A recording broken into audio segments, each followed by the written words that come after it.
C'est M. Simon Bacchini, il vient du Tessin aussi, il est conseiller au guichet d'accueil de Anya. Ça c'est quelque chose qui manque encore chez nous, mais on va travailler sur ça. Merci beaucoup. Bonjour. J'ai pensé de parler français vu que c'est plus facile soit pour les Suisses allemands, soit pour les Tessinois de comprendre. Le 1er octobre 2007, auprès du secrétariat Anya s'ouvre un guichet. Pour les promoteurs, il sera nécessaire de mettre à disposition des personnes qui s'adressent un premier accueil, un premier conseil, une première réponse à des besoins immédiats. Immédiat, c'est peut-être un terme éphémique, mais à ce point, quand on dit immédiat, on veut dire que l'on a sûrement traîné ses propres besoins depuis des temps interminables. Une avocate et qui vous parle, opérateur, un conseil familial et curateur éducatif se mettent au travail.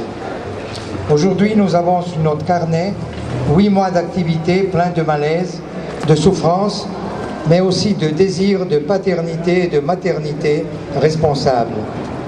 Je pourrais vous citer beaucoup d'études sur la société qui oublie la nécessité de donner aux enfants une mère et un père. Il arrive souvent que les parents ont des difficultés entre eux. Quelle est la responsabilité alors des enfants si les deux décident de se séparer? Dans les moments durs de la vie, on pense plutôt à soi-même et on s'adresse à quelqu'un pour recevoir de l'aide.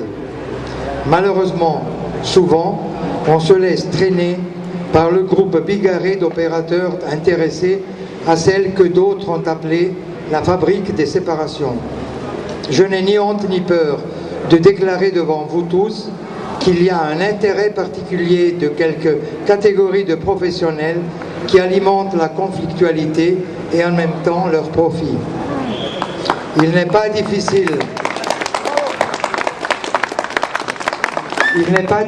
de comprendre ce phénomène. La rupture du couple et de la famille est l'instrument indispensable pour que ces activités puissent se répandre efficacement et se multiplier de façon rentable. Quelques-uns des intéressés pourraient me dire « Vous mentez, les séparations se multiplient pour d'autres raisons ». Je puis répondre sincèrement que dans les sciences politiques, il est démontré, comme le politologue américain Stephen Baskerville affirme, que toute bureaucratie a la tendance à développer les problèmes qui sont liés à son existence, à son profit, à son pouvoir.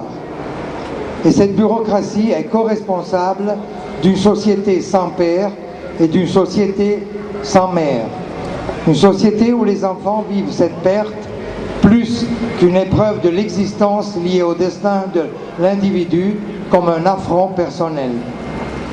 Le manque que l'absence de l'un ou de l'autre parent engendre contribue inéluctablement à la construction d'une société de personnes, aujourd'hui nos enfants, demain des adultes, qui ont déjà trop perdu et qui ne seront plus disposés à perdre encore. Une société qui risque d'être violente, contre laquelle nous devons absolument lutter. Une société dans laquelle nos enfants devront vivre demain. Mesdames, Messieurs, mon appel aujourd'hui veut affirmer à haute voix la grande valeur de la coparentalité, de l'indispensable fonction des deux parents qui se respectent l'un l'autre, co-auteurs de la vie, partenaires dans leur présence auprès de leurs enfants, co-responsables de leur éducation et de leur épanouissement. Merci. Merci beaucoup.